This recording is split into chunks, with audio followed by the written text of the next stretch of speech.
Au nom de Dieu, le très clément, le très miséricordieux, paix sur Muhammad et sur la famille de Muhammad.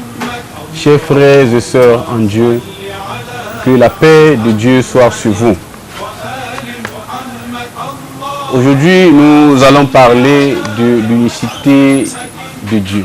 Vous savez, l'islam, comme toutes les autres religions monothéistes, a condamné le polythéisme et l'idolâtrie et considère le polythéisme et l'idolâtrie comme une dégradation de l'esprit et de l'intelligence humaine. Raison pour laquelle ce soir, nous allons avec le cheikh Abdul Kamil parler sur l'unicité de Dieu, essentiellement l'unicité de Dieu dans son essence et dans ses attributs. Nous accueillons sur le plateau le cheikh Abdul Kamil. Cheikh Abdul Kamil, imam Hujjatul Islam wal Muslimun. Bonsoir. Bonsoir, monsieur Ali. Sans plus tarder, imam, je vais rapidement vous poser la première question, à savoir, qu'entend-on par l'unicité divine dans son essence? Merci, monsieur Ali. Alhamdulillah Rabbil Alamin wa salatu wa salamu ala khayri khalqillah Sayyidina wa Nabiyyina Muhammad wa alihi tayyibin tahirin. Nous remercions Allah le Tout-Puissant qui nous a donné l'opportunité d'être dans ce studio béni. En réalité, parler de l'unicité de Dieu, c'est parler d'un principe que toutes les religions monothéistes l'accordent. Donc, parler de l'unicité de Dieu, c'est parler même du principe même du monothéisme. Et comme vous le savez, toutes les religions célestes ont des principes. Mais le premier principe de toutes les religions célestes, c'est l'unicité de Dieu. Pour cela, c'est très très important. Mais dans ce point, comme Dieu le dit, connaîtrez-moi avant de m'adorer. Donc c'est très important de connaître Dieu. Et quand on parle de l'unicité ici, ça a plusieurs sens. Car il y a l'unicité de Dieu, l'unicité sur le sens divin, c'est-à-dire quand on parle du sens divin, on parle de quelque chose uni, le un, pour mieux dire.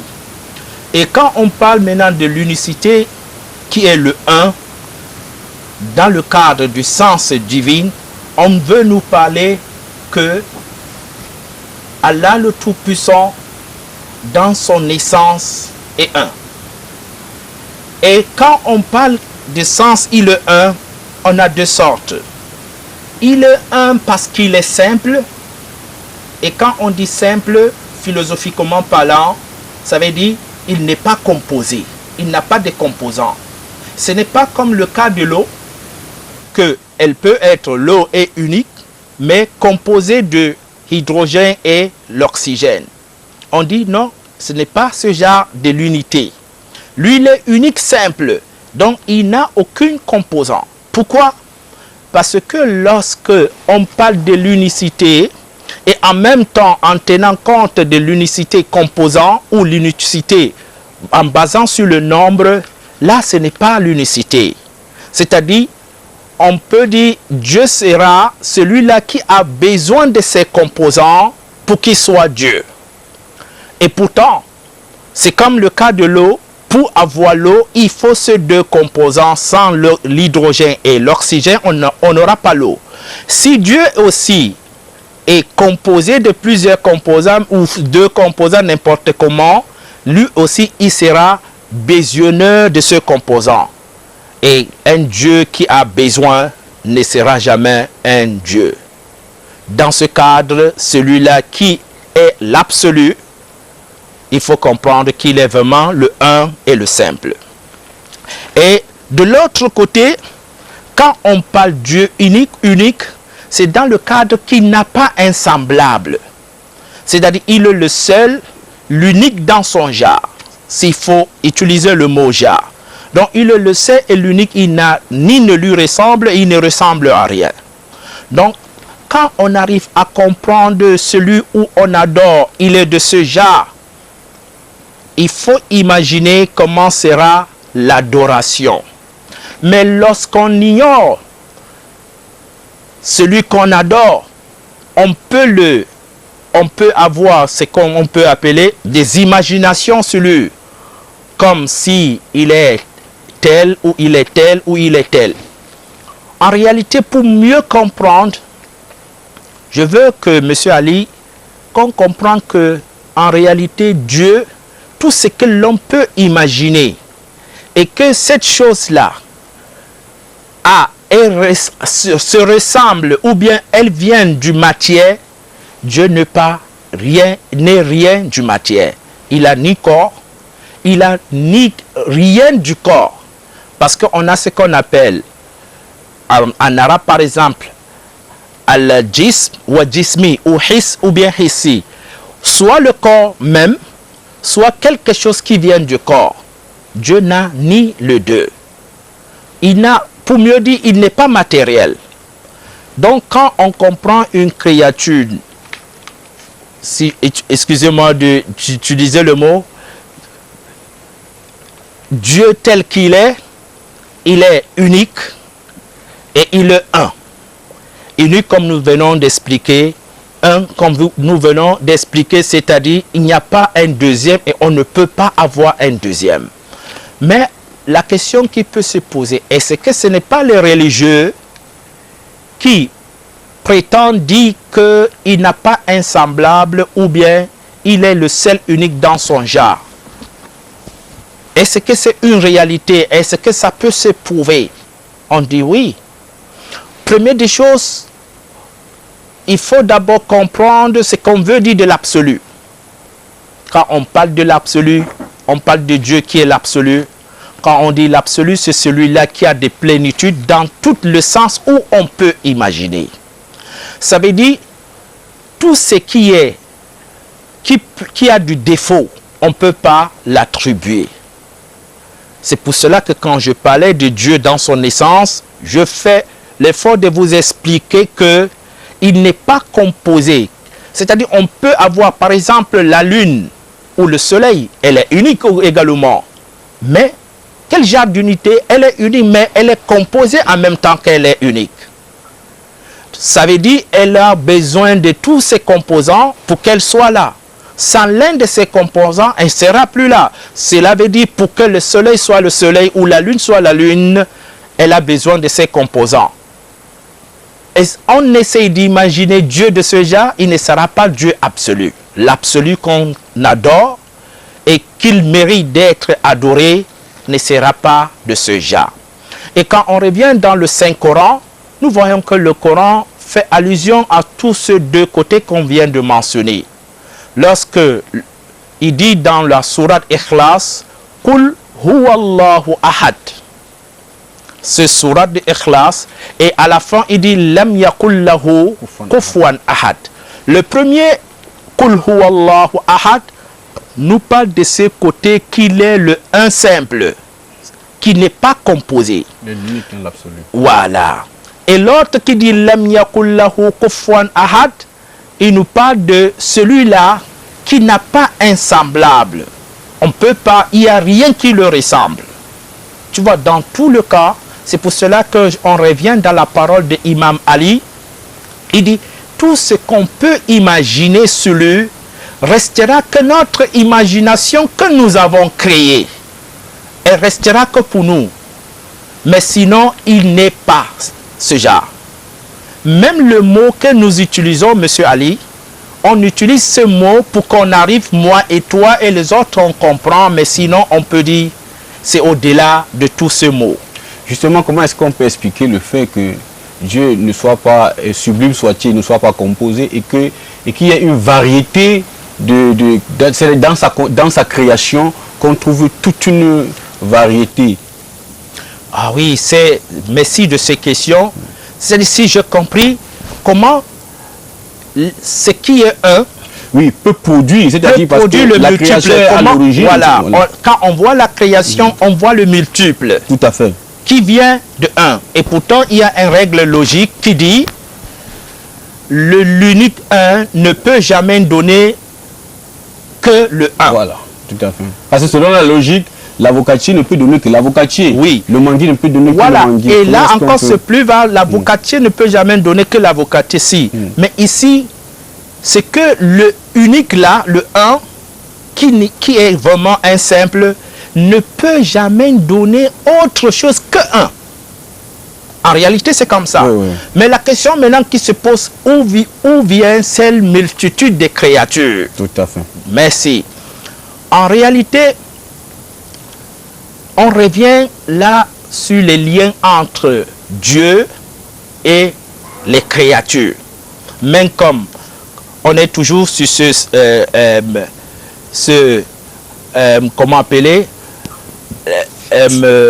l'unicité de Dieu à plusieurs faces. Voilà, ça, c'est l'un des faces de l'unicité de Dieu, qui est l'unicité de Dieu dans son essence. Sinon, il y a l'unicité de Dieu dans la création, l'unicité de Dieu dans l'adoration et autres. Mais le fait que tu as évoqué ceci, c'est également très important. On peut dire, on explique ceci, que en réalité, Dieu, le Tout-Puissant, qui est l'unique, l'absolu, sa première création qu'il a créée, il a créé qu'une seule chose unique. Il est unique et il a créé, il a produit l'unique. C'est-à-dire, la première création que nous appelons, il a créé l'intellect. Il a créé une créature intellect qui est unique. C'est-à-dire, le seul, et la première chose qu'il a fait, il a créé une seule chose. Pas deux, pas trois. Oui, et cette chose également, elle n'est pas une chose matérielle, parce que c'est presque impossible, pas presque, c'est vraiment impossible, de l'absolu Allah, que quelque chose du matériel vienne directement. C'est pour cela qu'on dit que c'est la chose qu'il a créée, la première chose qu'il a créée, il a créé quoi? L'intellect. Qui est quoi? Qui n'est pas matière.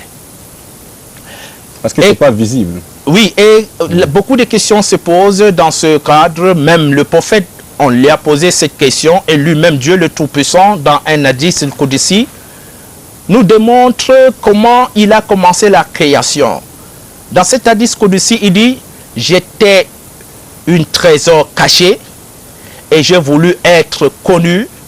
Dû à cela, j'ai créé une créature pour être connu. C'est Dieu lui-même qui dit. Maintenant, cette créature qu'il a créée, c'est du ça qu'on parle. On dit, là, cette première créature, c'est l'intellect, premier intellect qu'il a créé. Là, si vous voyez des philosophes musulmans comme Avicenne, comme Farabi, ils ont mentionné ça dans les livres philosophiques islamiques. Et on revient maintenant sur la parole prophétique. Le prophète, quand on lui a demandé qu'est-ce que Dieu a créé, ou première fois, la première créature, c'était quoi? Le prophète a répondu ceci. Dans d'autres versions, il a répondu que Dieu a créé la lumière. C'est comme c'est une manière de parler, c'est intellect qu'on dit. Le prophète a démontré ça comme lumière. Dans une autre version, ça peut s'expliquer, parce que ça s'explique très bien. Et dans une autre, le prophète, on lui a aussi posé des questions. Il dit à Jabir que la première chose que ton Dieu a créée, c'est la lumière de ton noble prophète. C'est-à-dire, c'est sa lumière qui est la première créature que Allah a créée. Donc, quand les philosophes, dans le cadre rationnel, philosophique, ils démontrent que la première créature, rationnellement, était l'intellect, et que religieusement, le prophète nous parle de cette lumière, on comprend ce liaison. Comme vous le savez, nous avons l'habitude de dire qu'il n'y a pas de contradiction entre la raison et la religion. Donc, ça se complète. On comprend très bien ce que le prophète voulait dire à Jabir, que la première créature que Dieu a créée était la lumière de ce noble prophète. Maintenant, c'est dû à cette lumière qu'on a créé d'autres intellects, et dû à ces intellects, jusqu'à on est arrivé au point de la création ce qui est du matière.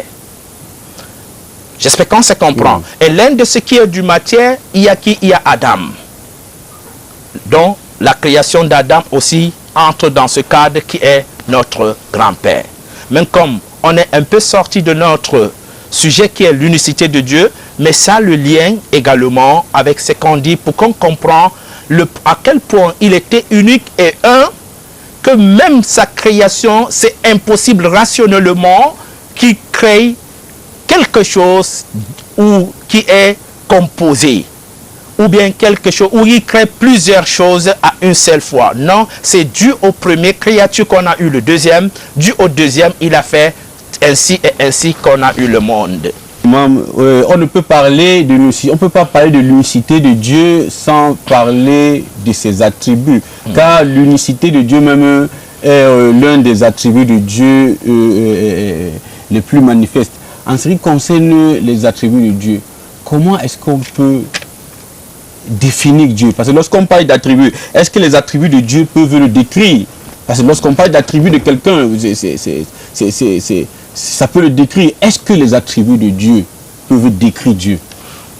Premièrement, c'est très important de comprendre ce phénomène, cette réalité. Nous, les êtres, quand on parle de notre attribut, c'est qu'il y a deux choses. Il y a notre essence et il y a ce qu'on attribue, ou on peut dire il y a une créature et il y a ce qu'on attribue à cette créature.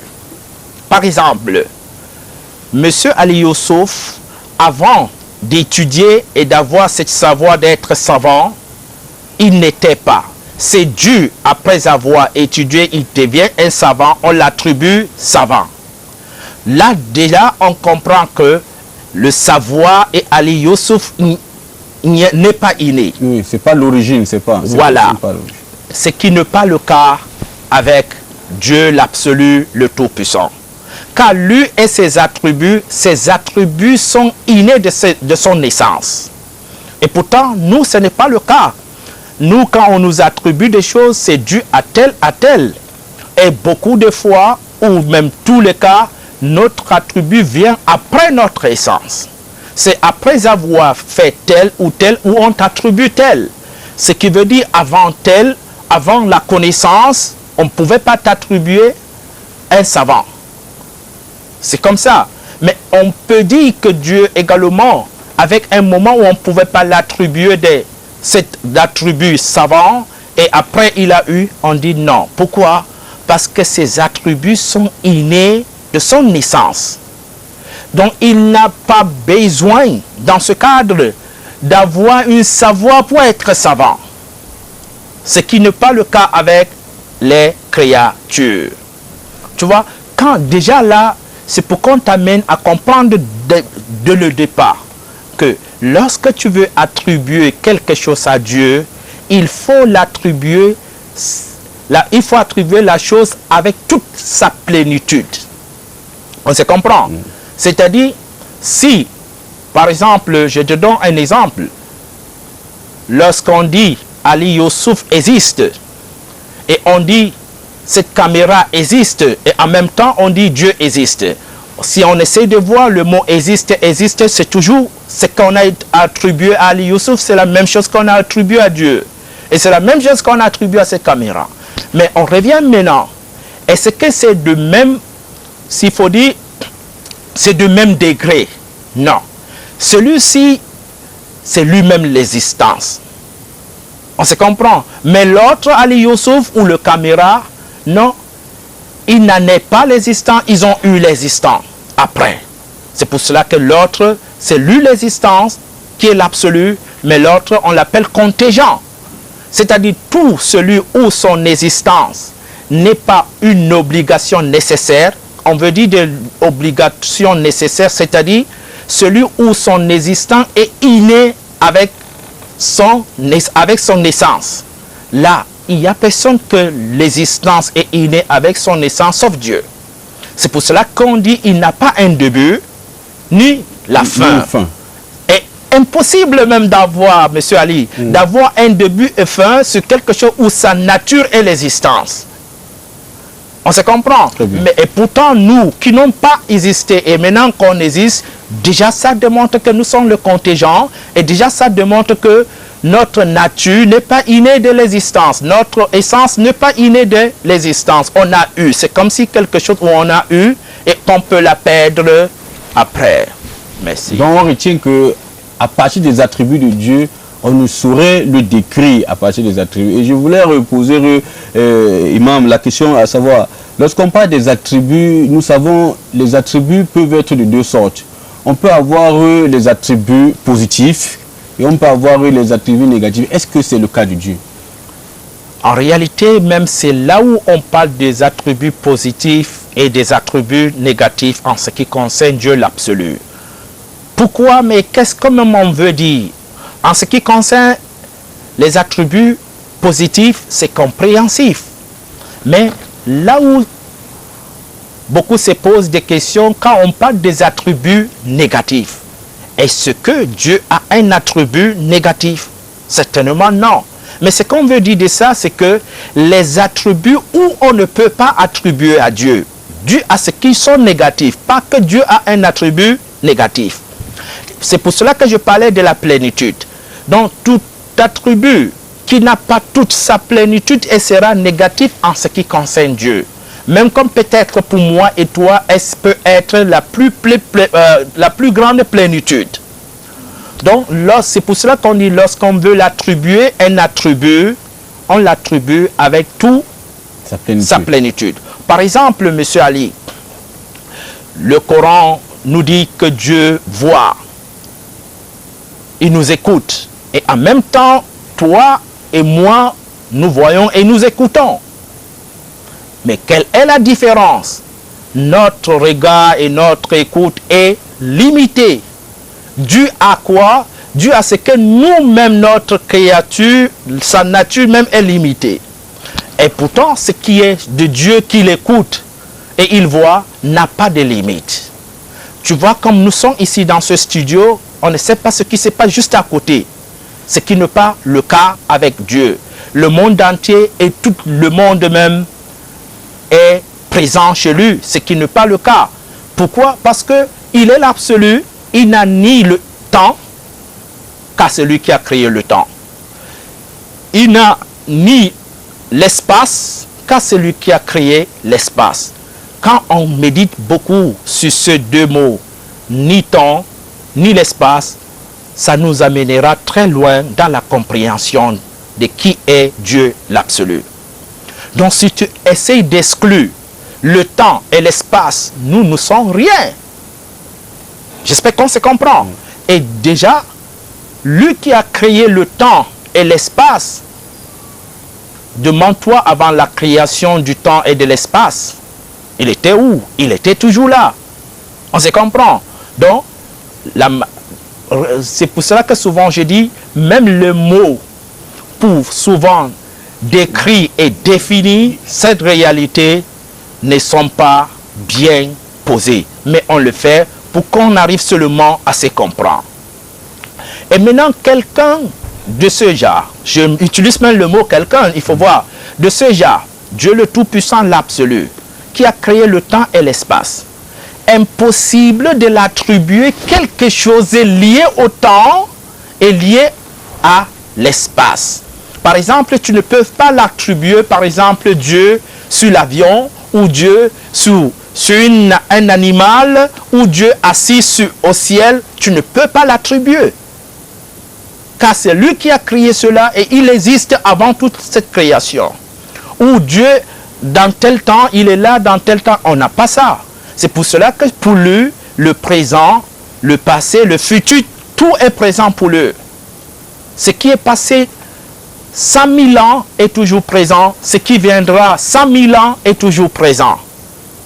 Donc, je vous comprends bien. Donc, on ne peut pas définir Dieu dans l'espace ni dans le temps. Oui. Oui, cher imam, je voudrais savoir, est-ce que les attributs de Dieu, est-ce qu'on peut les dénombrer? Les attributs sont nombreux. Oui. Les dénombrer, oui, le Coran, l'enseignement islamique a dénombré certaines, mais pas à une manière où c'est rien que ça qui sont des attributs. Comme je vous ai dit, la règle générale, c'est quoi? c'est d'exclure tout défaut et de mettre toute la plénitude. Lorsqu'il y a ça, on peut attribuer à Dieu.